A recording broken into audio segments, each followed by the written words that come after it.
Olá a todos, olá a todas que estão nos assistindo neste momento.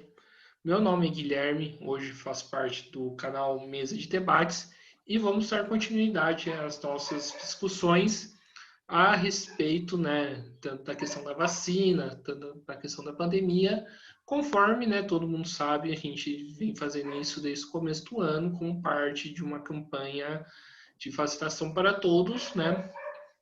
E a gente vai entrar hoje num tema bastante importante, né? Da relação da ideologia da extrema-direita com a questão da vacina, né?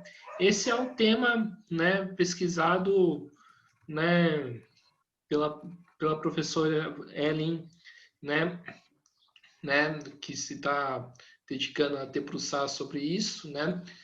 E ela vai contar um pouquinho, né, do que ela anda pesquisando, né, quais são as impressões delas e tudo mais. Professora, antes da gente começar, né, a entrevista propriamente dita, por favor, se apresente.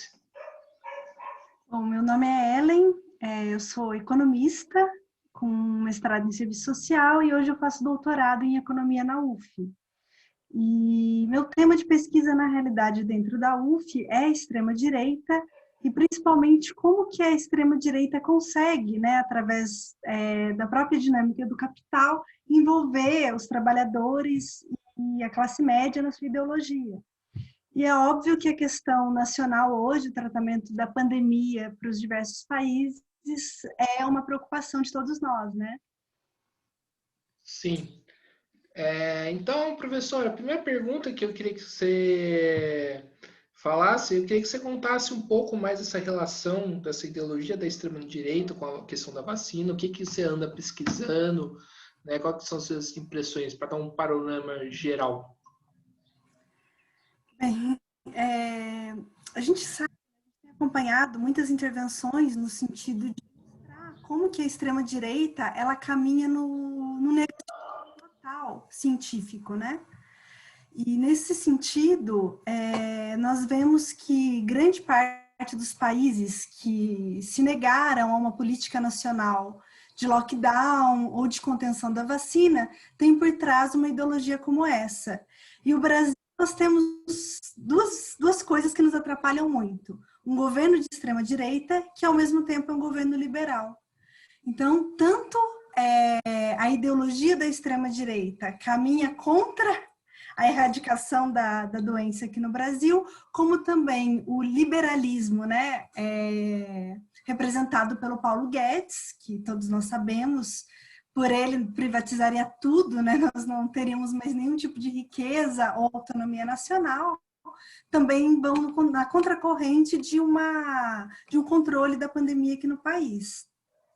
Mas o que a gente percebe, né, é que a extrema-direita, ela sempre acaba tentando, indo contra a ciência, porque a ciência, de certa forma, se coloca, questiona as suas crenças, né? A extrema-direita, ela naturaliza toda a questão social, tudo que é um problema social, ela explica para uma causa natural. Diferença étnica, a diferença de cor de pele, diferenças de opção sexual. E a ciência vem há muito tempo negando, né, qualquer tipo de embasamento para isso. E quando a gente teve um momento como esse de pandemia, o que nós percebemos foi exatamente isso, foi um negacionismo da gravidade da doença, depois das formas eficazes de combate, a divulgação, né, de medicamentos, incentivo a medicamentos que não resolvem. E inicialmente isso não foi algo só do Brasil. Na Inglaterra, por exemplo, Boris Johnson, logo no início da pandemia, se negou, né, a fechar a economia, disse que não era algo necessário, minimizou a gravidade da doença. O governo Donald Trump também fez isso no início, mas depois, provavelmente também por pressões populares, eles acabaram recuando um pouco.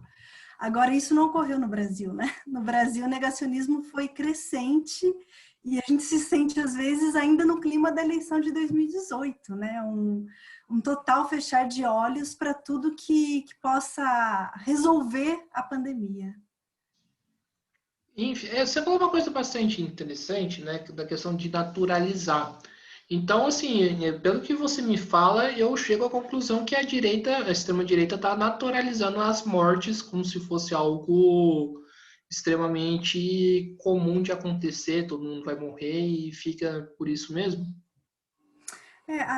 Uma das características da extrema-direita é esse desprezo pela vida. A extrema-direita ela não considera que todos somos iguais. E não só isso.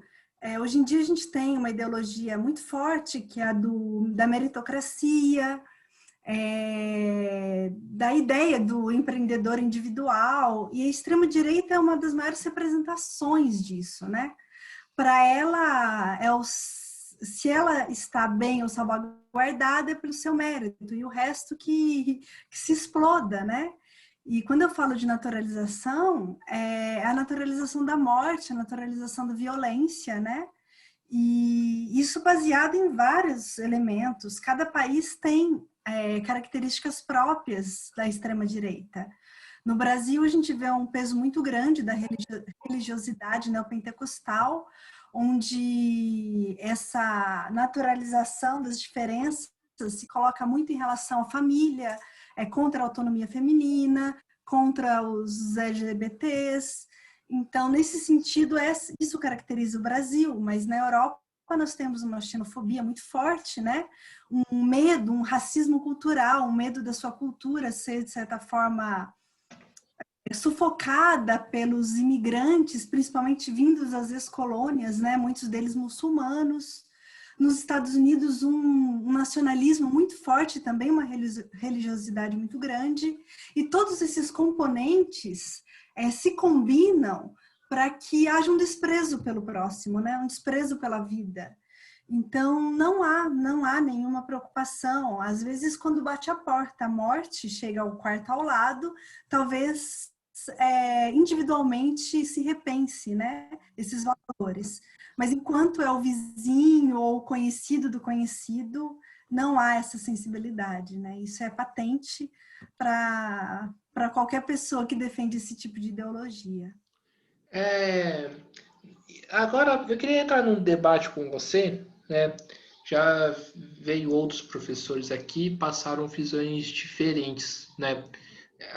E acho que seria interessante você colocar também que é a respeito da questão da vacina, né? Você disse do liberalismo do Paulo Guedes. A primeira pergunta que eu faço, né, ao seu ver, o liberalismo e a ideologia da extrema-direita, eles andam juntos?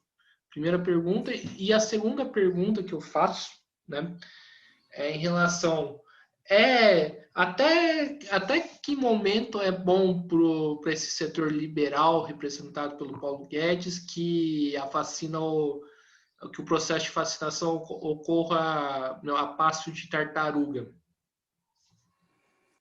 Bom, primeira pergunta é uma novidade que nós temos no final do século XXI, no final do século XX, início do século XXI, que é esse casamento extrema-direita e liberalismo, né?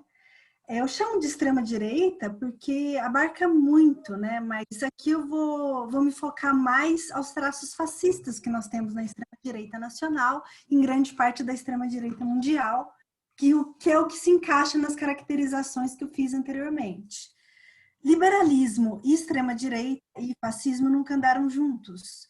Muito pelo contrário, no início, no fascismo clássico, tanto na Itália quanto na Alemanha, existia um apelo para o nacionalismo e que é exatamente contrário ao liberalismo, mas também contrário aos grandes monopólios, né? Que de certa forma eram vistos como os culpados de todo o caos que ocorria na Itália, né, pós Primeira Guerra Mundial, e depois na Alemanha pós os acordos da saída da Primeira Guerra Mundial e a crise de 29.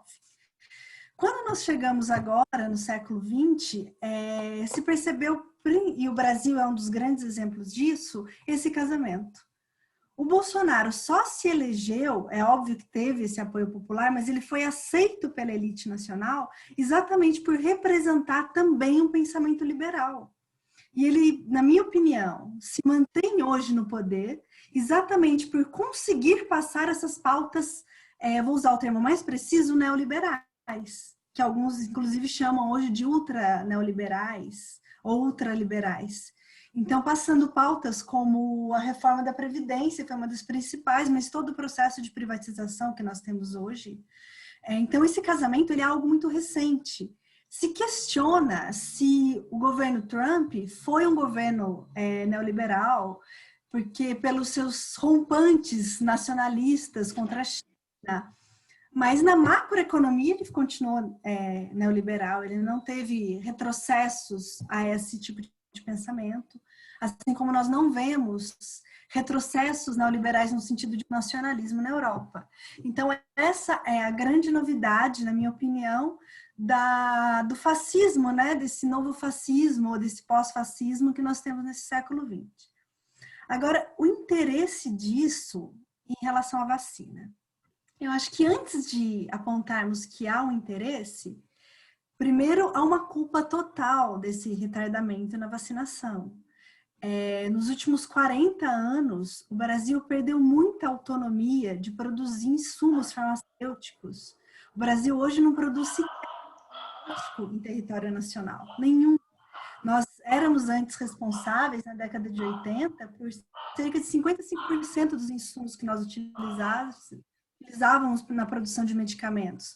Hoje em dia, somos responsáveis por só 5%. Esse processo é um processo de avanço do neoliberalismo, que tirou qualquer tipo de proteção sobre a economia nacional, jogou o Brasil, né, no covil dos lobos da concorrência do mercado internacional.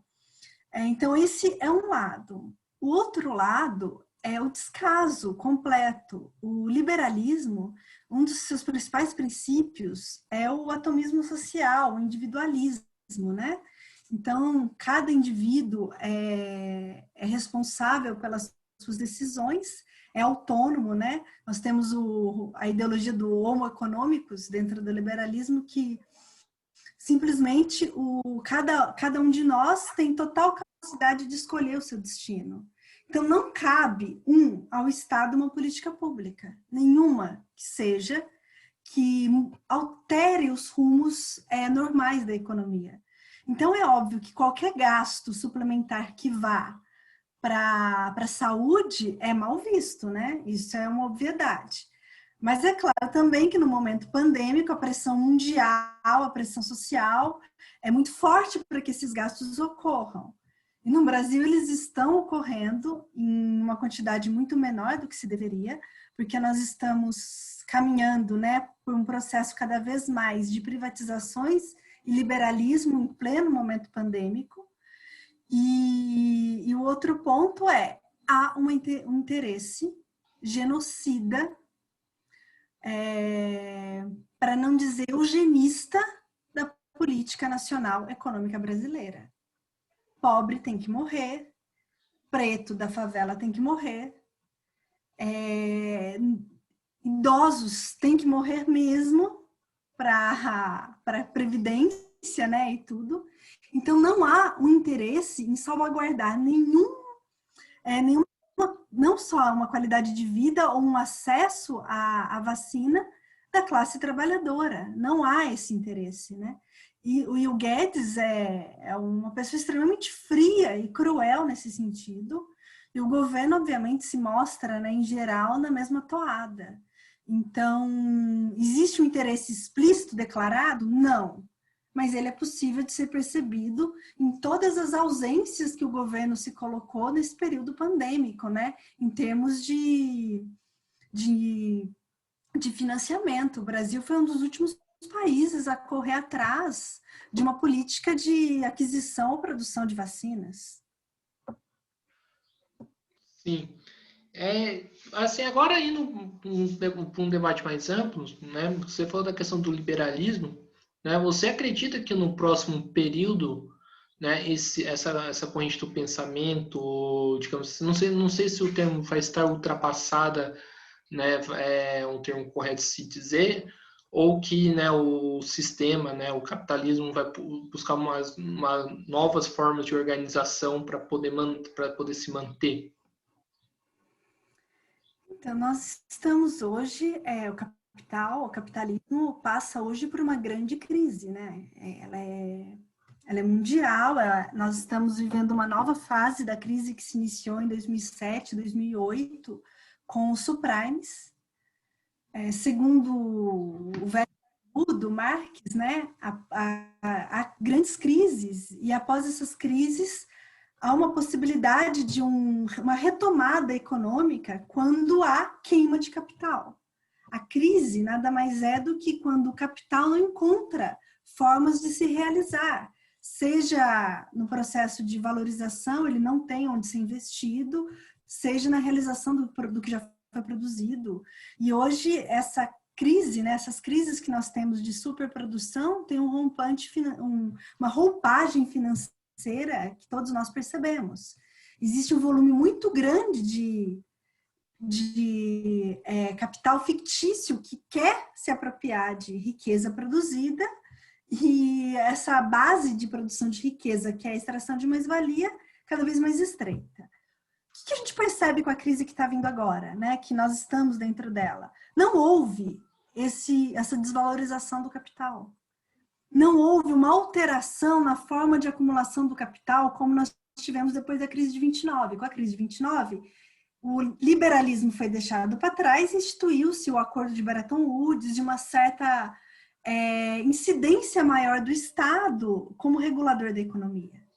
Pós-crise de 1970, deixa-se para trás os marcos do Bretton Woods, os acordos que haviam, né, aquela institucionalização da economia, e se implanta o neoliberalismo.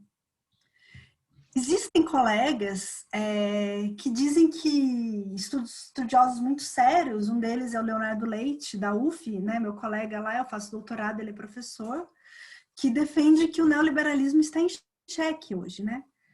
Na minha opinião, isso não está ocorrendo. O capital não está criando uma nova forma de se reinventar com a crise atual. Ele continua com duas tentativas de sair da crise, né? Uma, investir dinheiro público para salvaguardar o lucro das empresas. E o número 2 é tentar retirar do trabalhador cada vez mais valia. E como que você faz isso? Com todas as contrarreformas que nós vimos no mundo inteiro. Não é privilégio do Brasil uma reforma trabalhista, uma reforma previdenciária, uma tentativa de privatização de fontes de energia. Isso foi o que a Troika impôs à Grécia para auxílio financeiro para a saída da crise, né, na chamada crise da dívida. Isso foi o que o Macron, na época que ainda era ministro do Hollande na França, impôs à França reforma trabalhista, privatização de fontes energéticas. Isso foi o que o governo Rajoy na Espanha fez. Isso foi o que se tenta fazer desde o final do segundo governo Dilma, e com muito êxito a partir do golpe que nós tivemos em 2016, com, primeira coisa, a aprovação do teto de gastos. Então, o liberalismo, ele, na minha opinião, né, o liberalismo, ele ainda caminha a passos largos, assim como o capital não se reinventou. Ele tem tentado cada vez mais retirar do trabalhador tudo que puder, né, de mais trabalho, de mais valor. Então, esse processo, na minha opinião, vai continuar, vai se intensificar e tudo aponta para que não saiamos da crise. Temos um professor, ele chama Michael Roberts, ele faz uma análise muito interessante de dados, né? Quem puder procurar o blog dele, o tempo todo ele está analisando dados do mercado financeiro, da indústria, e ele mostra que a pandemia trouxe uma valorização enorme de derivativos, né? O mercado financeiro está, vamos dizer, numa talvez maior do que a de 1929. Então, o que se espera para o segundo semestre é talvez uma intensificação da crise que estamos, porque essa bolha vai ter que estourar. E para segurar, para que ela não estoure, os governos vão ter que segurar. E a gente não tem mais recursos, né? A cada reforma que o governo faz, ele tira a receita né, do próprio Estado, quando você faz uma reforma da Previdência, uma reforma trabalhista, você tira as contribuições, né, que você teria em impostos. Então, toda vez que você tem uma contrarreforma, você onera o trabalhador, precariza o seu trabalho, retira receitas e autonomia do Estado para que ele tenha possibilidade de intervir dentro da economia. E nesse período de crise pandêmica que nós temos, num país como o nosso, com um governante de extrema-direita, em que grande parte da população, seja de classe média, sejam trabalhadores, ainda acreditam e o veem como mito, com um ministro como Paulo Guedes, com governadores que fazem críticas pontuais à presidência, no sentido de criticar esse negacionismo à ciência, mas nunca no sentido de criticar as reformas econômicas que estão sendo feitas, as contrarreformas.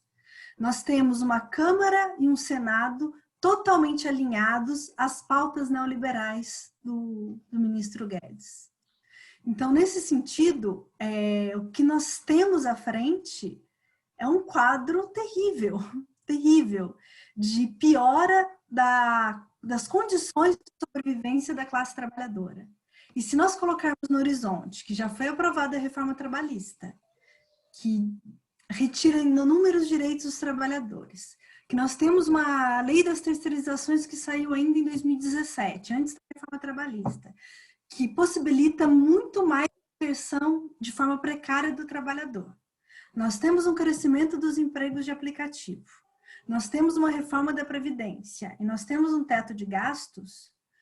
O cenário é de miséria para um grande percentual da população brasileira. E isso vai se repetir mundialmente em todos os países pobres, subdesenvolvidos, em desenvolvimento, termo que se queira dar isso. Assim como já atinge também a classe trabalhadora dos grandes centros. Então, o que o capitalismo está tentando fazer agora é, ainda se apegando à única forma que ele tem de se manter, que é a extração de mais-valia do trabalhador, através da exploração do seu trabalho, e através de todas as políticas neoliberais que ele possa fazer nesse sentido. Então, eu não vejo um cenário positivo, nem de curto prazo para o combate ao Covid, e nem de longo prazo para a sobrevivência da classe trabalhadora. Sim. Uma coisa que eu tenho, né, desde que começou a discutir tanto a pandemia e também a questão do processo de vacinação, me veio um questionamento, né, a partir dos estudos, né, do Florestan Fernandes, né, que se a formação, né, do Brasil, né, o processo da formação do Brasil contribui, né, para que ideologia ou pensamento antifacina se espalhe no país. Tem alguma relação? Olha, eu acho que... Vamos lá, o Brasil, ele tem uma cultura, não vou nem entrar tanto na formação brasileira, mas eu vou entrar um pouco na formação cultural brasileira, inclusive religiosa. Em grande medida, resignada. Por que eu estou falando isso? Eu vou dar um exemplo que eu sempre dou, que na realidade eu me inspiro, né, é uma passagem que já foi destacada pelo falecido Carlos Nelson Coutinho, professor da UFRJ, né, e um grande estudioso, não só do pensamento do Gramsci, de política, né, de ciência política, de teoria política, mas também de literatura. E ele destacava uma passagem do livro Vidas Secas, em que o Fabiano é preso um dia à noite. E ao ser preso nesse dia, ele apanha muito do soldado, que ele chama de soldado amarelo, é liberado no dia seguinte e sai, né, pelo campo, e ele encontra o soldado amarelo perdido num cavalo, e o soldado pergunta para ele o caminho que ele deve seguir. E o Fabiano, na época, na hora, estava com seu facão, e ele se questiona. fica todo numa briga interna, eu posso me vingar agora, eu não posso, né? Eu vou informá-lo ou não vou? E de repente ele simplesmente pensa, né? Soldado é soldado, indica o caminho para o soldado e sai resignado. A religiosidade brasileira, e hoje acentuada pelo neopentecostalismo, ela é muito subserviente, né? Não que o brasileiro não seja um povo guerreiro, não que nós não tenhamos diversas insurreições que foram sempre condenadas com muito sangue, né, do povo. Mas, de certa forma, essa busca por um mito veio se casar com um pouco dessa formação nacional, né? A extrema-direita, uma das principais características dela é essa: você busca heróis, né? Você busca saídas fáceis. E essa ideologia chegou muito fácil no Brasil. Pelo papel das igrejas neopentecostais, muito fácil. E aí o discurso se casou, né, com o anti-ciência que nós tivemos vindo direto da presidência, vindo dos seus assessores. Foi isso que nós tivemos. Esse discurso veio de cima para baixo e para uma população que já estava alinhada a esse pensamento de extrema-direita. E não só, né, a extrema-direita, são vários fatores ideológicos que compactuam com isso. Uma das coisas que eu tenho estudado para minha tese é o papel do fetichismo que o Marx trabalha no Capital para conseguir as características do fetichismo como formas que nutrem a extrema-direita. Em que sentido? O fetichismo da mercadoria que Marx apresenta lá no Capital, desde o capítulo 1, mas percorre todo o Capital, a ideia de fetichismo, onde você, de certa forma, se submete à economia que se coloca como incontrolável a você, ao indivíduo. O indivíduo é tido como um átomo apenas dentro da sociedade, né, que vive de forma independente, com escolhas independentes, mas que ao mesmo tempo se submete à economia de forma cega, né? A economia como a criatura submete o criador, que é o homem. E existe uma naturalização, né? O fetichismo, das características dele também é a naturalização das relações sociais capitalistas. Então, o atomismo social mais a naturalização das relações sociais capitalistas são um prato cheio para o desenvolvimento da extrema-direita. Por quê? Porque o mundo está em crise, a vida do trabalhador está horrível, ele não tem comida na mesa, ele não tem formas de entretenimento, ele nem sequer tem uma inserção de trabalho. Quando você está na miséria, você tem que buscar respostas para isso. E a extrema-direita veio apresentando respostas naturalizantes, né? Então, o problema está na destruição do lar, pela mulher agora ter uma inserção profissional. Está na destruição da família a partir da cada vez mais aceite social e institucional das relações homoafetivas. Está na diferença de cor de pele. Então, tudo isso explica por que das mazelas sociais, já que a economia não pode ser culpada, porque a economia é algo natural, o homem é egoísta por natureza. Adam Smith, a grande contribuição do Adam Smith para o renascimento, para aquele movimento de ilustração foi esse, né? Foi tentar dar uma explicação dentro da discussão dos contratualistas para aquela briga de, é uma briga de todos contra todos, como queria Hobbes ou não. O Smith fala, olha, existe uma esfera que a gente é egoísta, é a economia. E pronto, daí o liberalismo foi aceito dentro da ilustração como uma grande contribuição, e a contribuição do Smith foi essa. Então, nesse sentido, a extrema-direita encontrou solo fértil os pensamentos fascistas dentro do Brasil, porque o Brasil estava em crise, uma total crise. E com uma crise como essa, o discurso do anti-vacina, que veio como anti-vacina, né? Mas na realidade é uma negação à ciência. E aí, infelizmente, a gente tem outro ponto, né? Não é só culpa da extrema-direita. A extrema-direita veio com anti-vacina, pela vacina chinesa, porque o Covid não era algo realmente perigoso. Mas existe um movimento anti-vacina que veio de uma esquerda pós-moderna, né, que, na minha opinião, causa um desserviço, que é essa questão de você tentar se manter ligado à natureza, não envenenar o seu corpo, que é um grande absurdo. Nós temos hoje cerca de 30 doenças que são combatidas por vacina, que nós não sofremos mais delas. A varíola foi praticamente erradicada quando foi com a vacina. Estamos quase erradicando a poliomielite e o sarampo estava até recentemente praticamente erradicado nas Américas e só voltou para o movimento anti-vacina, que não é culpa da extrema-direita. Então, tudo isso se casa, né? São movimentos negacionistas terríveis. Se relativiza muito a seriedade das pesquisas em relação à vacina. O que está chegando para a gente de vacina é só o suprassumo, que já passou por inúmeros testes. Você precisa de muito mais testes para produzir e aprovar uma vacina do que um remédio.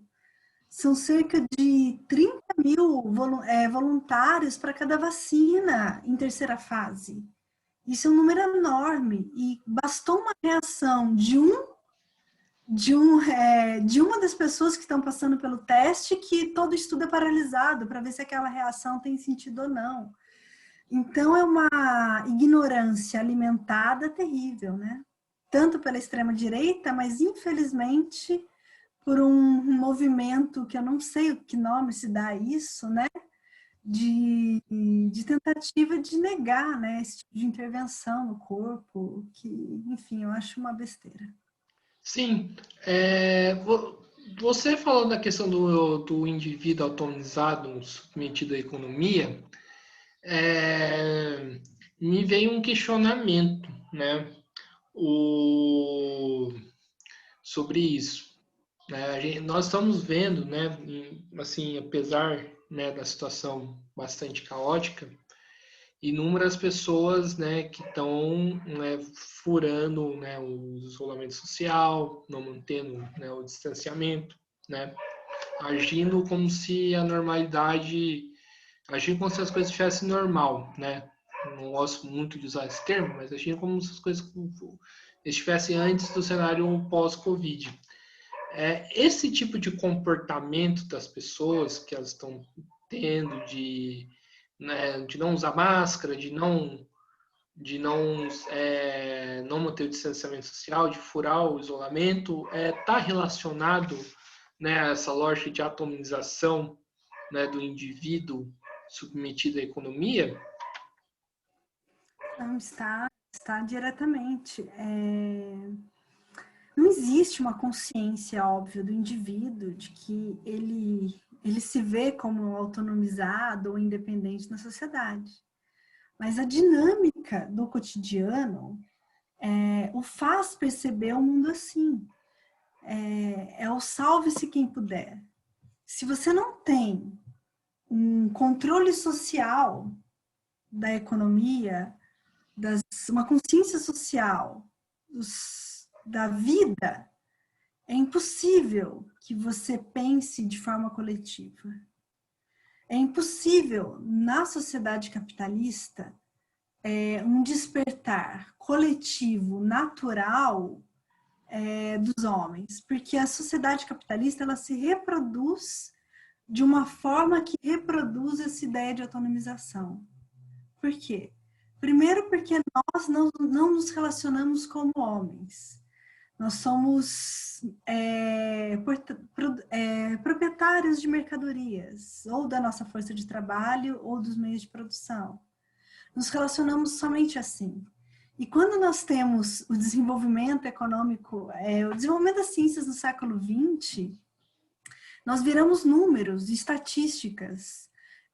O neopositivismo, que é ou chamado positivismo lógico, que de certa forma dominou as ciências sociais em grande parte do século XX, início do século XX, e tem uma influência grande também na economia, ele vem exatamente no sentido de de tornar tudo de forma, de aprender a realidade de uma forma extremamente abstrata. Então, nós somos números. E o trabalhador, ele tem essa percepção. Ele sabe, ainda que, às vezes ele se envolve, né? Depois da década de 90 e 80 no Ocidente, teve uma divulgação muito forte daquela ideia, vamos todos vestir a camisa da empresa, somos todos iguais, algo que veio um pouco do onuísmo, né?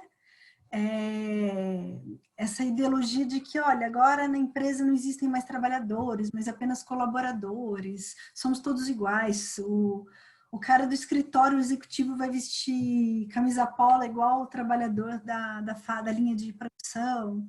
Todo esse ideário, ele foi assimilado pelo Ocidente, pelo trabalhador, de certa forma foi, como discurso. Mas o primeiro momento, o trabalhador sabe que se tiver crise, ele vai ser demitido. Entendeu? Ele pode se sentir humilhado, eu acreditei que não fosse ser assim, mas é assim. E quanto mais miserável ele se torna, mais distante ele vê o resto do mundo dele mesmo, né? Mais olhares tortos ele tem para o lado dele, quanto mais maltrapilho ele tiver, né? Quando volta do trabalho, às vezes, suado e cansado, ele vê as pessoas desviando dele, né? Então, para a classe trabalhadora, a forma de reprodução da sociedade, ela vem como um tapa na cara o tempo todo. Então, nós somos números para o capital, que podem ser dispensados e são cada vez mais dispensados, porque a lógica de produção capitalista é um crescimento das forças produtivas, que libera trabalho para compor exército industrial de reserva. Ou emprega esse trabalhador de uma forma extremamente precária, às vezes de formas degradantes de trabalho. Então, essa lógica, ela é sentida na pele. Se o trabalhador não for no trabalho, ele não vai receber o salário dele. O trabalhador registrado, CLT, tem direito a um dia por ano para acompanhar um filho no médico. Um dia por ano. E os não registrados? Hoje no Brasil você tem 28% de trabalhadores subocupados, né? Enfim, um número enorme de trabalhadores informais. Se for ficar só no Brasil, se ele não for trabalhar, ele roda, ele não ganha, ele não tem renda, ele não tem ninguém que olhe por ele. Por isso que ele é atraído pela igreja neopentecostal. Porque a igreja o acolhe, né? Como irmão e tudo. Então, a busca de identidade ele vai buscar ali. E, às vezes, acaba caindo nas armadilhas da extrema-direita. Mas, então, o capital não colabora para isso. Então, o trabalhador, é muito difícil para ele ter uma consciência individual de que ele faz parte de um coletivo. O capital não prega, não se reproduz de uma forma que essa consciência possa surgir. Muito pelo contrário, ele só se reproduz tornando o indivíduo cada vez mais isolado, ainda que nunca nós estivemos tão entrelaçados. Tanto que bastou surgir um caso na China de Covid, que hoje o mundo todo sofre por essa pandemia. Nunca nossas vidas estiveram tão embrincadas. Nunca, como George Lukács dizia, né? Nunca tivemos uma história universal tão única como tivemos a partir do capitalismo. E nesse sentido, por mais que a nossa vida esteja entrelaçada, a ideologia do capital, a forma da sua reprodução, o próprio fetichismo mostra que somos indivíduos isolados. Então, eu não vou me preocupar com o trabalhador, com o meu vizinho. Se eu tiver que ir trabalhar, eu vou, porque senão eu não ganho rendimento. E se eu caio na conversa da extrema-direita, de que o Covid é só uma gripezinha, de que não mata, dados como informações que rodam o Brasil até hoje, político divulga Covid para ganhar dinheiro, porque daí vem dinheiro para ele. Ou então, o prefeito ganhou tanto a cada morte anunciada como Covid. O cara morreu atropelado, mas foi feito como Covid. Esse tipo de assunto está o tempo todo batendo a porta. Basta entrar em qualquer grupo de classificados de cidade pequena que você vai achar uma fake news dessa com gente batendo palma, o tempo todo. Entra numa rodoviária, fica quietinho lá ouvindo que você vai ouvir. Esse tipo de conversa não é de 2018, é agora. Então, quando você já tem uma consciência individual de isolamento, que você é o único responsável pela sua vida, você não depende de mais ninguém, então você não tem que se preocupar com ninguém. E, ao mesmo tempo, você tem um presidente dizendo que o Covid não importa, que você não precisa usar máscara, aglomerando e ficando sem máscara, é óbvio que o trabalhador ou enfim, a classe média não vai usar máscara. Vai ficar sem, não tá nem aí. Sim. Outra coisa que me chama a atenção, Ellen, é em relação à questão né, daquele pensamento. O vírus existe, né, mas nós temos que trabalhar, né? O que estão sendo justificado na reabertura, né, é que tipo nós temos que trabalhar, mas assim que isso meio que, ao meu ver, naturaliza, né, os o fato de que o trabalhador, ou até mesmo a pessoa de classe média, é ausente de qualquer direitos, né, sociais, né, das mesmos garantidos pela própria Constituição, e que naturaliza isso de uma certa forma de que, né, não importa que está uma pandemia que está quase matando 2.000 pessoas por dia. O importa é que nós temos que, a todo qualquer custo, ter que trabalhar, né? Eu queria que você comentasse um pouco em relação a isso, né? Isso é uma ideologia de que naturaliza, por exemplo, a ausência de direitos sociais nesse período? Então, uma das grandes consequências, né, da ideologia neoliberal, e aí eu vou dizer que não é só a extrema-direita, o neoliberalismo eu tenho como uma ideologia, né? É algo que eu aprendi com o meu orientador lá na UF, o Marcelo Carcagnolo. Não é, neoliberalismo não são políticas econômicas, neoliberalismo é uma ideologia. E nesse sentido, a ideologia de que o Estado não deve ter um papel, ela está ainda muito forte em todos nós. E isso faz com que, assim, às vezes eu me sinto, parece aquele movimento do ludismo lá na Inglaterra, no século XIX, em que os trabalhadores quebravam máquinas, né? Para conter o desemprego, para conter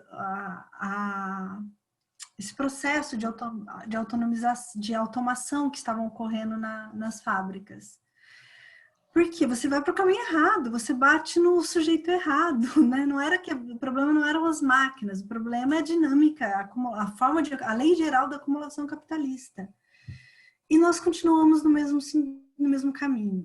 Quando eu entro, às vezes, em debates políticos com a classe média da cidade onde eu estou agora, que é Espírito Santo do Pinhal, no interior de São Paulo, eu vim passar, estou aqui a maior parte da quarentena com a minha mãe, com meu filho. Aqui muita gente, pequenos comerciários, sempre jogam na cara. Mas você está garantida, você é servidora pública, né? Então, você não tem que se preocupar com isso.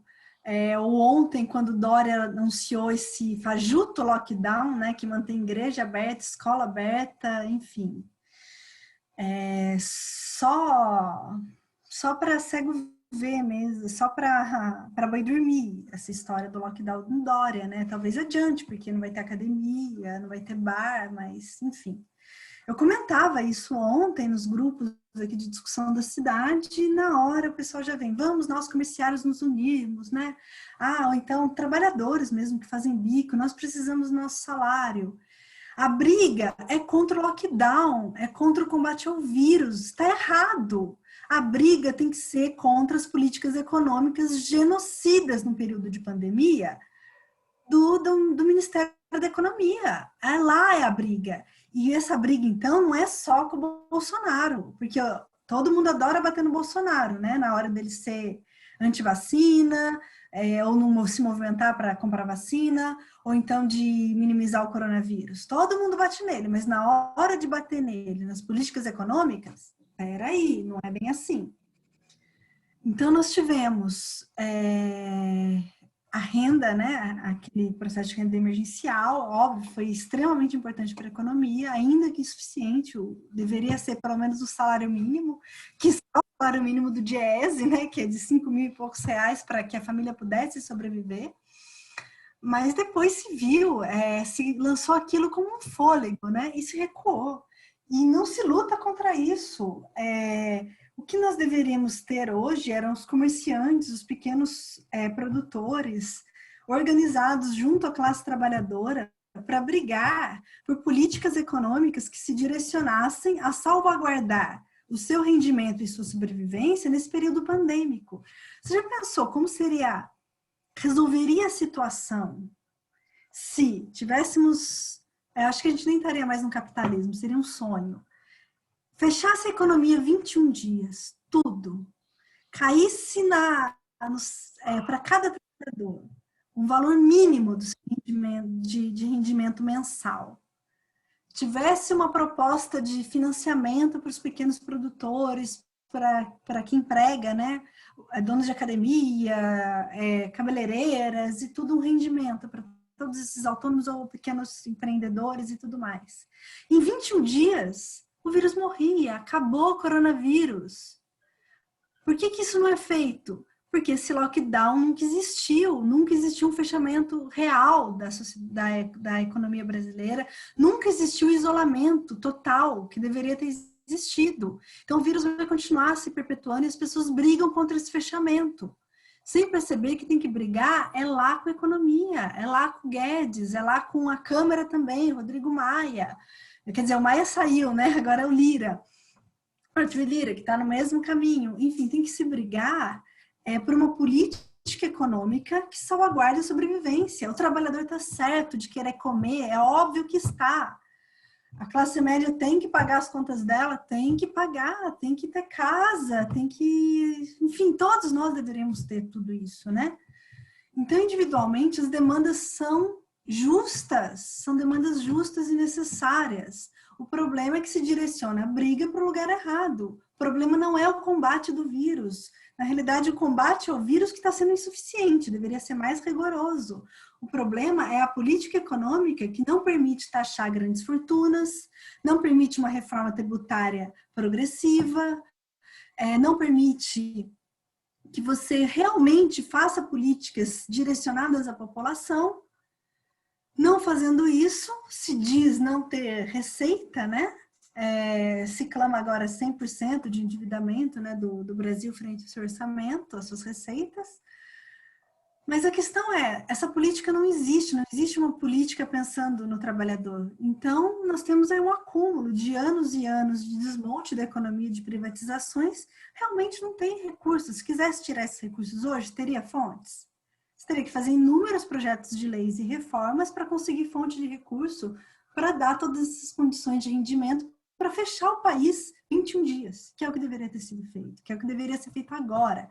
Se não for, teremos mais mortes nas nossas famílias, mais mortes de amigos.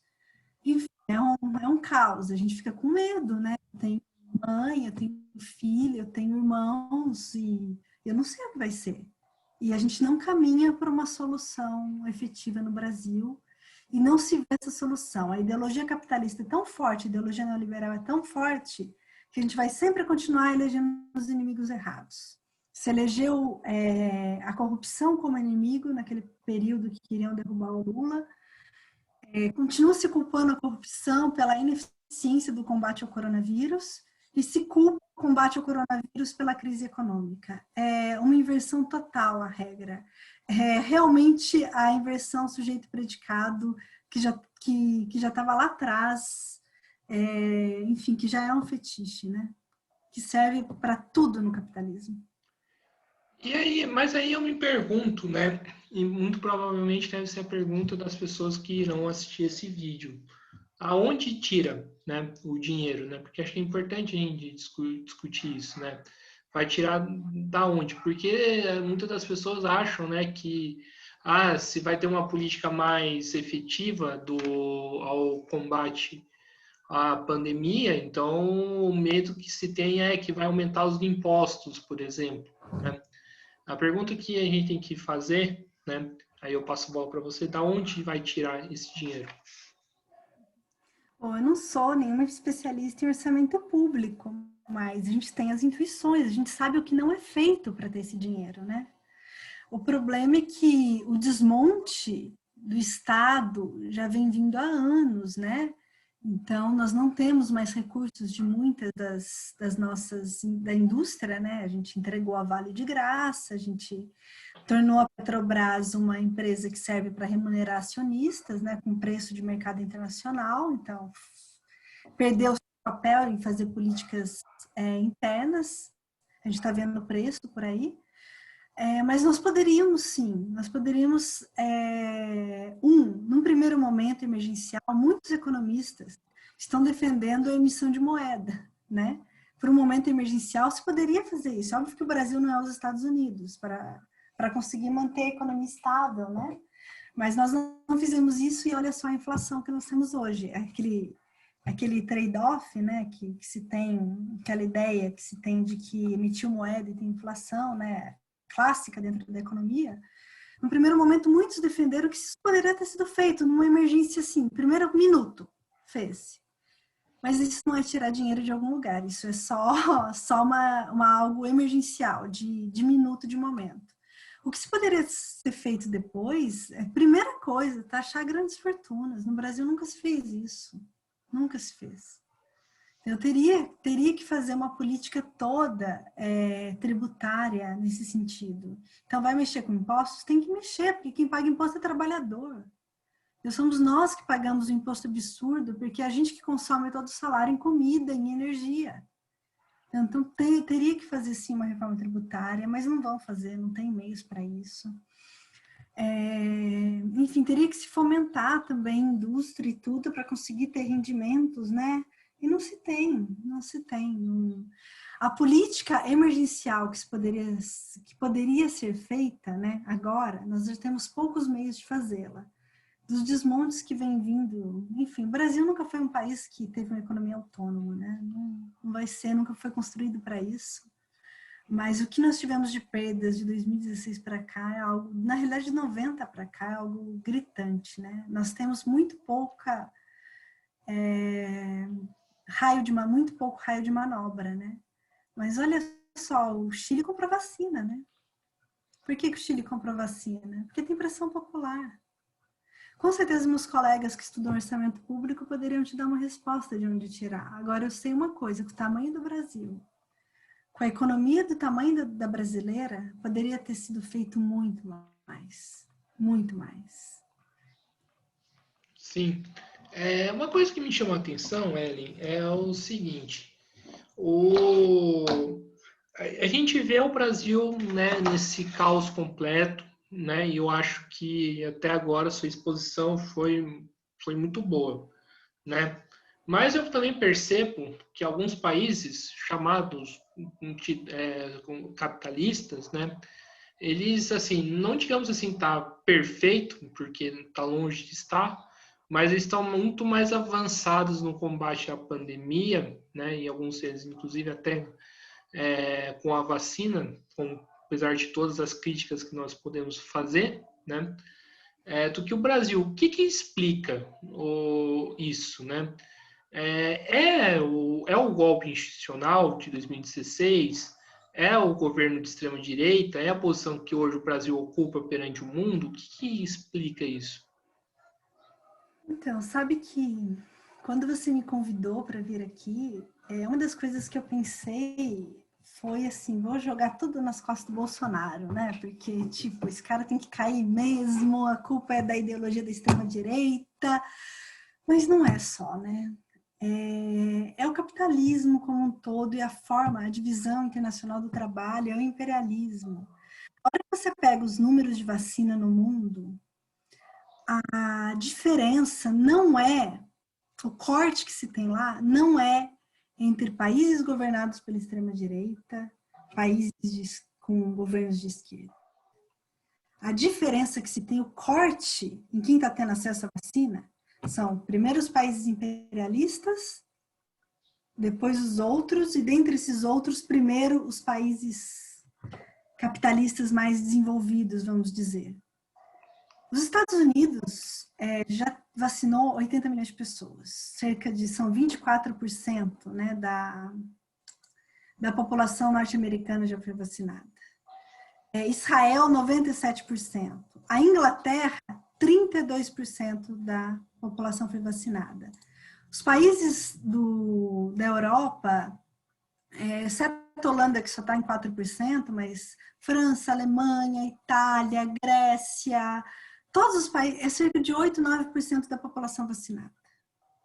Quando você vem aqui para a América do Sul, você tem Brasil hoje com cerca de 13 e poucos por cento, quase 4%, porque eu não fiz o cálculo da segunda dose, né, que alguns já estão tomando. Mas se fosse por população, nós teríamos 4,4%, se fosse uma dose só, já 4,5% da população vacinada. Esse número não é real, é menos que isso. Agora, os nossos vizinhos, a maior parte é menos de 1%. A África, pouquíssimos países começaram a vacinação, pouquíssimos. Mesmo países produtores de vacina, como China ou Índia, que produzem praticamente todos os nossos ingredientes farmacêuticos ativos que a gente usa, o IFA, né, para produzir vacinas como as produzidas que a Fiocruz poderia produzir, tem um número insignificante de pessoas vacinadas. O corte aí é um corte totalmente capitalista, não é só culpa da extrema-direita. A extrema-direita aqui no Brasil tem um papel crucial. Nós poderíamos estar poderíamos ter poupado muito mais vidas do que assim, nós poderíamos ter poupado muitas vidas. Poderíamos ter, talvez, menos do que 1/4 das mortes se nós não tivéssemos um governo de extrema-direita. Pelo seu negacionismo, pela forma que conduziu, inclusive financeiramente, a utilização dos recursos, muito mal gerido, pela demora no plano de vacinação. Isso é um fato. Tá? Então, tem a culpa? Tem, no caso do Brasil. Mas o gargalo da vacinação, do acesso à vacina, primeiro são os países imperialistas que estão ali na frente, que têm poder. Os Estados Unidos, Israel ali, que, enfim, não vai vacinar os palestinos, né? Tá impedindo chegada de vacina. Há pouco tempo a gente viu que estava impedindo chegada de vacina na faixa de Gaza. A Inglaterra, depois vem o outro escalão, né? Países desenvolvidos que só se tornaram desenvolvidos expoliando muito as colônias africanas e, antes disso, as colônias aqui na América Latina e na Ásia. Então, não, assim, é um processo que parte da humanidade está morrendo e a parte que está morrendo é a parte pobre. É um processo genocida mesmo, que não é só... o capital tem uma culpa enorme nisso. E o corte que a gente percebe com a distribuição mundial das vacinas é gritante nesse sentido. Mesmo que nós tivéssemos o melhor presidente do mundo aqui à frente do Brasil, nós não teríamos os números tão elevados de vacinados quanto tem na Europa. Então, não cabe isso para o mundo. Primeiro, no salva-se quem puder, vai a elite para os botes. A classe trabalhadora tem que afundar, e os países como o nosso têm que afundar mesmo. E não faz para o capital, é ótimo isso, morre gente. Depois a economia se recupera, entendeu? Vidas não importam. Não importam para o capital, mas não importam também para os países imperialistas.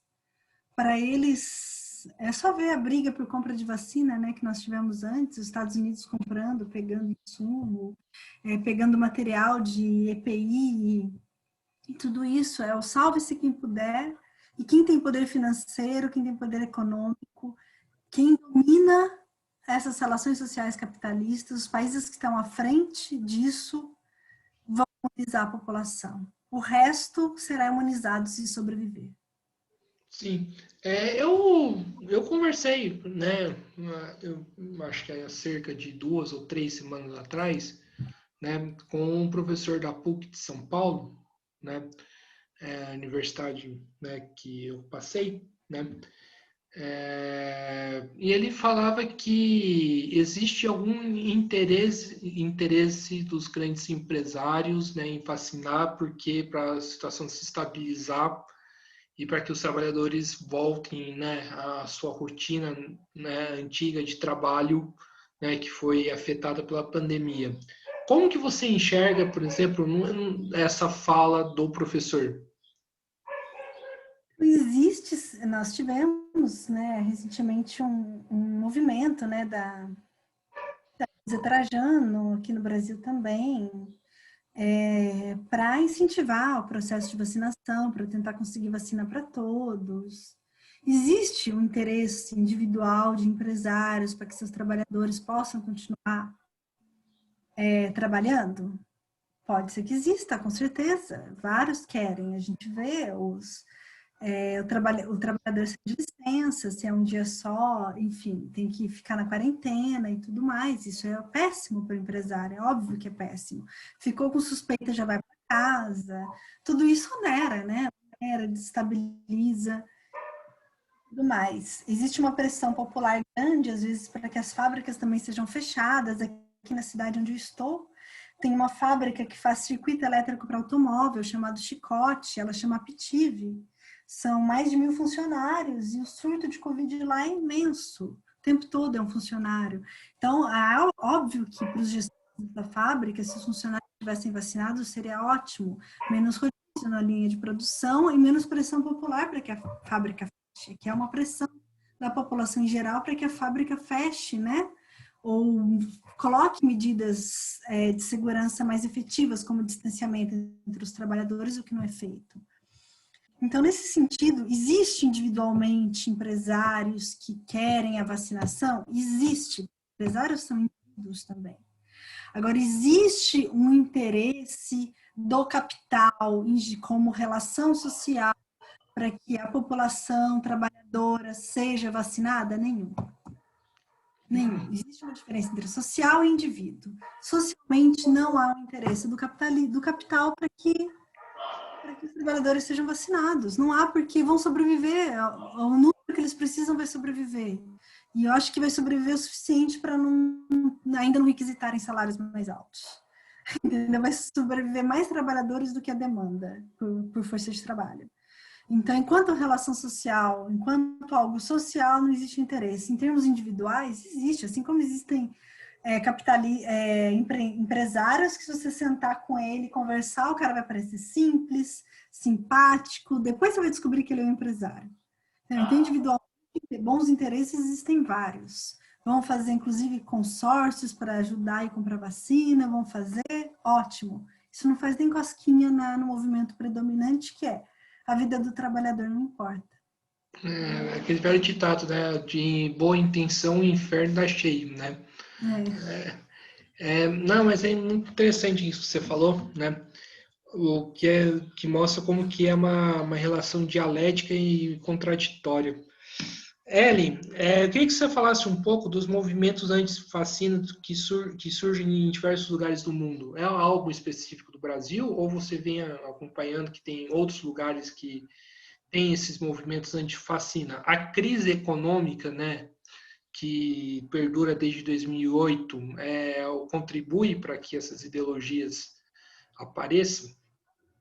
Olha, esse é um ponto que eu não pesquisei no mundo como todo. O que contribui para que a ideologia apareça é essa ideologia da extrema-direita. Isso está aparecendo no mundo inteiro e a crise tem um papel importante nessa ideologia. Mas eu não acompanhei isso, e se está ocorrendo, eu sei que líderes mundiais, mesmo de extrema-direita, não estão fazendo o papel que o Bolsonaro fez aqui, né? Você viu lá, o premier israelense foi o primeiro a tomar vacina. Assim que começou, né, depois dos primeiros movimentos contra, minimizando o Covid, falando da vacina, o próprio governo Trump deu uma recuada. Quem não recuou foi o governo Bolsonaro, né? Então, se existem movimentos anti-vacinas lá fora, eu não sei te dizer, mas não existe uma política efetiva que venha de cima dos seus governantes para incentivar isso. Isso eu sei que não. Isso é praticamente exclusividade do Brasil. E da Bielorrússia, que eu nem sei, né? Porque não tem dados de vacinação da Bielorrússia nos dados que eu procurei para te dar uma resposta também, né? Mas era o único que fazia coro com o Bolsonaro no início da pandemia. O termo necropolítica é válido para os tempos atuais? Então, esse é um termo que eu ainda sinto um pouco de dificuldade de usar, mas eu acho que quem usa, usa com propriedade. E eu costumo dizer que existe uma política genocida, né? Isso existe. O capital ele precisa conseguir acumular, né? Ele precisa se valorizar a qualquer custo, né? Ele caminha nesse sentido. E aí a vida não importa. E o que nós vemos nas favelas brasileiras é sim um processo de genocídio. Você chega matando, né? O que você vê com as guerras, né? Essa guerra sem fim, fomentada muito pela indústria bélica norte-americana, é um processo de genocida. O que você vê com a fome em vários países que enchiam os telejornais na década de 90, depois parece que sumiram e hoje está gritante em toda a África, é um processo genocida. Então, quando o capital entra em crise, ele não vai se preocupar com a vida, ele vai se preocupar com salve-se quem puder, e no caso, vai salvar uma relação social, vai tentar salvar uma relação social, né? Existe um limite para isso? Existe, mas eu acho que a gente ainda não atingiu. Porque nós temos outro agravante social, né? Além dessas políticas econômicas que são genocidas, das formas de várias formas, pela indústria bélica, né, pelas milícias no Brasil, pela fome em diversos países e em breve muito gritante no Brasil será, né, o processo de morte da população. Então, é sim uma realidade, mas nós temos também a questão ambiental, né? Que o Ártico, tem um colega meu também lá da UF, professor, que é o Eduardo Sabarreto, ele tem acompanhado o tempo todo, ele faz postagens sobre o derretimento do Ártico. E agora, em pleno inverno, o Ártico está derretendo, em pleno inverno. E ele fala, precisa de 8 vezes mais calorias para você converter gelo em água do que para aumentar 1 grau a temperatura dos oceanos. Então, quando derreter o Ártico, essas calorias serão usadas para aumentar a temperatura dos oceanos. E isso vai ser mais fome. E a burguesia, né, a elite, ela está tentando se salvaguardar disso, estão comprando bunkers, está, sim, um processo de salve-se quem puder para o futuro. Mas, ao mesmo tempo, a gente vai ver mais fome, vai ver mais miséria, vai ver um aumento da violência, nós veremos mais barbárie, né? E nessa barbárie seremos trabalhadores matando trabalhadores, né? Então, essa é a lógica da violência urbana que se tem. E, então, o termo necropolítica eu não costumo, mas quem utiliza, são muitas pessoas às vezes que estudam, né, as favelas cariocas, esse processo, né, que se tem, eu acho que utilizam bem, assim, é um termo que retrata muito o capital do momento atual. Sim, eu vejo, né, que o Bolsonaro, nessa questão da vacina, ele atua sob pressão, né? Antes negava a compra da vacina, de qualquer vacina, aí chega o Dória, né, e faz a aquisição da Coronavac, o que pressiona o governo federal, né, pedir vacina para a AstraZeneca e depois aceitar a Coronavac. Agora, por conta da imensa falta de vacina e também está existindo toda uma pressão popular, né, que pressiona o Bolsonaro a comprar a vacina da Pfizer, comprar a vacina da Johnson, né, e inclusive da Índia também, né. O Bolsonaro, né, ele está atuando, né, sob pressão, né, e tipo tem que pressionar para as coisas andarem, né, se mobilizar, principalmente se mobilizar para conseguir impor essa questão da vacinação? Sim, pelo Bolsonaro nós não nos vacinaríamos, né? Nenhum de nós, mas ele não tem muita opção de fazê-lo, né? Existe um plano nacional de vacinação que prevê que nós tenhamos 100 milhões de doses, né, produzidas pelo Butantan, seria até setembro. Ele já disse que conseguiria cumprir recebendo os insumos até agosto, final de agosto, e de cerca de 200 milhões de doses produzidas pela Fiocruz, né? As primeiras agora, até 15 milhões em março, depois um novo contingente até julho, e depois do segundo semestre, ela tendo uma estrutura, né, conseguindo colocar uma estrutura para produzir os ingredientes fármacos, né, ativos, os IFAs, poderia entregar mais 100 milhões. E hoje o governo fechou, né, solicitou um contrato de exclusividade com a Pfizer e com a Johnson Johnson, com a Janssen, né, a vacina Janssen, então só a União poderia comprá-las. Todo esse processo é um processo que funciona sob pressão. E a pressão vem em dois sentidos. Uma, é óbvio, das pessoas esclarecidas, da classe dos médicos que pressionam, a mídia pressiona, outros políticos que querem rivalizar eleitoralmente com o Bolsonaro, como é o caso do Dória, pressiona. E também tem uma pressão do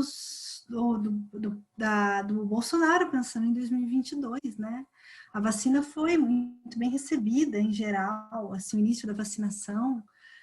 Muitos brasileiros, em pesquisas, mostravam interesse na vacinação, então ele não podia mais ficar nadando contra a corrente, né? Ele não tinha mais essa opção, então ele está indo atrás, agora ele não, né? Está num ritmo muito lento, porque ainda não aprovou o Sputnik, tentou, de certa forma, colocar maiores restrições para a produção da Pfizer, não está facilitando a vida na aprovação daquela quebra de patentes proposta pelo, né, que na realidade ele propôs em setembro do ano passado aquela utilização emergencial, né? O Bolsonaro foi se colocou contra a Índia e a África para quebra de patentes, que foi solicitado ano passado na OMC. Então, tudo que ele pôde fazer para atrapalhar, ele fez, mas ele encontrou um limite. O limite é a sua sustentabilidade no cargo, né? Às vezes eu fico achando que se o Brasil fizesse um pouco menos, era capaz de ter uma intervenção mundial aqui, porque a gente é o pior país, né? O Gilberto Calil falou com você outro dia, naquele índice feito pelo Instituto Australiano. De 98 países analisados, o Brasil tá no último lugar no combate ao Covid, né? É vergonhoso a nossa situação e nós somos um país gigante, um país continental, né? Não tem como ele nadar muito tempo contra a corrente. Já é uma ameaça mundial, como saiu uma reportagem ontem no The Guardian, porque não tem sentido. A nova variante brasileira já chegou na Europa e o Brasil é um laboratório de criação de novas variantes do Covid. Se continuar assim, as vacinas que estão em vigor não vão funcionar. Vão ter que ter outras, e daí? Então, ele tem uma pressão enorme, eleitoral dos seus próprios eleitores, eleitoral no sentido de concorrentes, né, que podem competir com ele em 2022, da parte esclarecida do país, que clama, né, por vacinas, e mundial. E o Bolsonaro, o Brasil pode sofrer consequências sérias caso esse desleixo, né, se a gente pode chamar assim, da vacina, em relação à vacina continuar? Eu acho que na altura que está, não mais. O Brasil ele tem pouca autonomia para produzir as vacinas, né? Mas se tendo os insumos, a produção do Butantan é de 1 milhão de doses por diárias, né? A Fiocruz pode produzir na Biomanguinho cerca de 30 milhões de doses mensais e pretende ampliar a sua forma de produção. Então, havendo insumos, vai haver vacina. A comunidade internacional, médica, científica, os cientistas, pedem, clamam por uma intervenção, mas jamais vai ser uma intervenção efetiva. Não se faria isso para salvar a vida de brasileiros, porque a vacina está acontecendo. O Brasil vacinou pouco, mas não está entre os países que menos vacinou. Então, não há mais esse risco, né? A comunidade internacional médica provavelmente gostaria que isso acontecesse, mas a política não. Sim. E essa demora em relação à vacinação pode favorecer essas redes privadas de vacina? Por lei, por enquanto não, né? Porque qual que é a ideia? Enquanto tiverem sido vacinados os grupos prioritários, as redes privadas, elas não podem, elas têm que doar as vacinas que elas compraram, né? Para o SUS. Passando a vacinação do grupo prioritário, que são cerca de 77 milhões de brasileiros, elas ainda têm que doar 50% das vacinas compradas para o SUS. Então, nesse sentido, houve por uma pressão, né, dos brasileiros esclarecidos que estão aí à frente, de tentar reduzir um pouco esse poder que o dinheiro daria que as pessoas comprassem a vacina legalmente, né, nas clínicas particulares. Isso vai acontecer depois da primeira fase, né? Então, a gente está na prioritária, depois vem a primeira fase, que entram, inclusive, caminhoneiros e tudo, e depois entram o público em geral. Na hora do público em geral, mesmo assim, existe um pedágio, né, de doação de 50% das vacinas das clínicas privadas para o SUS. Sim. Mas elas vão ver quanto vão colocar. Eu estou falando isso, assim, otimisticamente, né? Imaginando que o Plano Nacional de Vacinação, que é um plano, enfim, que não tem vacina para existir, né? Mas está lá escrito, consiga perdurar, né? Consiga funcionar. O que vai existir, se ele não funcionar, é a compra ilegal de vacinas, né? Que a gente já viu com aqueles desvios de pessoas que falavam que vacinavam e não, ou desvios institucionais, vacinas que sumiam em Manaus, em outros lugares, né? Então, existe esse processo de compra, isso existe, mas ainda não é institucionalizado. Ellen, para finalizar, né, a nossa conversa, né, a gente já tomei muito seu tempo e eu queria te perguntar uma coisa, assim, a gente falou de um monte de questões de extrema importância, né? A pergunta que fica, né, pro ouvinte, né, pro telespectador do canal, como combater tudo isso? Como combater essa ideologia de extrema direita que está, né, tá emperrando, né, o processo acontecer ou num linguajar mais jovem, né, fazer uma brincadeira, está atrasando o rolê, né? Como que como combater essa ideologia? Olha, para que, em termos nacionais, combater o fascismo, a ideologia da extrema-direita, não terá uma eficácia porque, enfim, a extrema-direita no Brasil está cumprindo a cartilha econômica que a elite quer. Então, o único jeito de combater no Brasil o processo nesse poder da extrema-direita seria as ruas. Mas não existe um combate a uma ideologia de forma unilateral no único país. E o que eu defendo você não combate a extrema-direita sem combater a sociedade, o modo de produção capitalista. Por quê? Porque ela se nutre exatamente do capital. Uma das hipóteses que eu estou levantando é essa. A forma das relações sociais capitalistas, a forma do autonomismo social em período de crise, nutre demais a extrema-direita, e a extrema-direita cumpre um papel para o capital de, às vezes, utilizar a violência para a extração de mais-valia da classe trabalhadora. Uma violência que, muitas vezes, o capital, os democratas, a esquerda socialista ou sociais-democratas, enfim, a direita mesmo não estaria disposta a usar. Então, a extrema-direita é funcional ao capital, ela se nutre do capital, não há como derrotá-la num único país. Então, para derrotá-la, é só derrotando o capitalismo. A menos que... E ela está perdendo força no mundo, né? O Trump perdeu a eleição. Então, de certa forma, sempre que houver uma grande crise, existe espaço para surgir a ideologia da extrema-direita. Surgiu na década de 20 e está surgindo agora. Ela está forte. Não creio que nós repitamos o cenário da década de 20, tendo dois países que entram numa guerra mundial, né?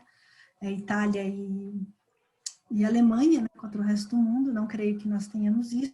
Nós não temos um país de governo fascista efetivo. Então, ela vai provavelmente minguar, na minha opinião, né? Vai continuar existindo localmente, mas para ser combatida em termos efetivos, para que ela não retorne num momento de barbárie, como pode acontecer com a crise ambiental, quando nós tivermos um acentuamento da crise capitalista, que deve acontecer nos próximos meses, anos, um acentuamento da crise ambiental, ela pode ganhar muito fôlego. Ganhando fôlego, o único jeito de combatê-la seria combater o capitalismo. E isso se faz com a velha e boa luta de classes. Com a gente na rua, não sei como, porque a gente não tem poder bélico, meios de comunicação estão... Enfim, a gente vai ter que se reinventar, né? Assim como nós temos que reinventar uma união mundial de esquerda, como já foi os partidos comunistas, né, Internacional Comunista, uma alternativa comunista já existiu, não existe mais, efetiva, e nós temos que reinventar uma organização social de esquerda, e nós temos que reinventar a luta, não sei como. Só conversando e caminhando para a gente descobrir. Sim. Ellen, estou encerrando aqui mais uma entrevista do Mesa de Debates, né? Primeiramente, quero agradecer, né, por você ter aceitado o convite. A sua contribuição foi, na minha avaliação, de muita extrema importância, né? Tudo que você colocou, né? E passo para as considerações finais. Eu queria agradecer, Guilherme, o convite. Eu acho que nós estamos num momento que todo mundo, absolutamente todo mundo, está com muita coisa entalada na garganta para dizer, né? Às vezes eu já sou uma pessoa, normalmente eu sou vista como uma pessoa bem calma, e na rua eu já saio, quando eu tenho que sair, xingando todo mundo que está sem máscara, né? Tá assim, outro dia, enfim, a gente sai brigando mesmo, e ao mesmo tempo entalado, todos nós, com essa política nacional genocida que não contém o coronavírus, que não tem um plano efetivo de vacinação, que entrou muito tarde para a produção de vacinas. Ao mesmo tempo, essa lógica, né, o liberalismo, a forma com que nós nos submetemos, independemos do resto do mundo para termos uma autonomia na produção de vacina. Enfim, tudo isso sendo defendido ainda, todo esse caos que nós estamos vivendo, sendo defendido por um presidente, pelos seus apoiadores. Todos nós estamos num estado de nervos, à flor da pele. Então, tem uma oportunidade, às vezes, de desabafar, de falar um pouco do que a gente pensa de toda essa conjuntura, é quase uma terapia, né? Então, espero poder ter contribuído um pouquinho. Eu sei que a fala, quando é nesse esquema de entrevistas, ela fica meio confusa, às vezes, mas, enfim, muitas coisas são minha opinião e é óbvio que não são irresponsáveis, né? Eu procuro embasá-las, mas espero ter contribuído aí. Agradeço muito a oportunidade desse desabafo, que é praticamente isso, né? Todos nós temos algo a dizer sobre isso agora, essa oportunidade, então agradeço a todos do Mesa de Debates. Sim. Então é isso, pessoal. Eu quero novamente agradecer a Ellen. Quero agradecer a você que estiver assistindo esse vídeo, né? Lembrando sempre para poder se inscrever no canal do Mesa de Debates no YouTube, né? Curtir esse vídeo e outros vídeos que o canal produziu, né? Compartilhar nas redes sociais, compartilhar com os amigos, no WhatsApp, né? Para que não seja um disseminador de fake news, como costuma ser. E também curtir a nossa página no Facebook e também seguir a gente no Instagram. Ellen, muito obrigado a você que está assistindo esse vídeo. E está encerrada mais uma entrevista do Mesa de Debates. Fiquem atentos com a nossa programação e até a próxima, pessoal. Fui!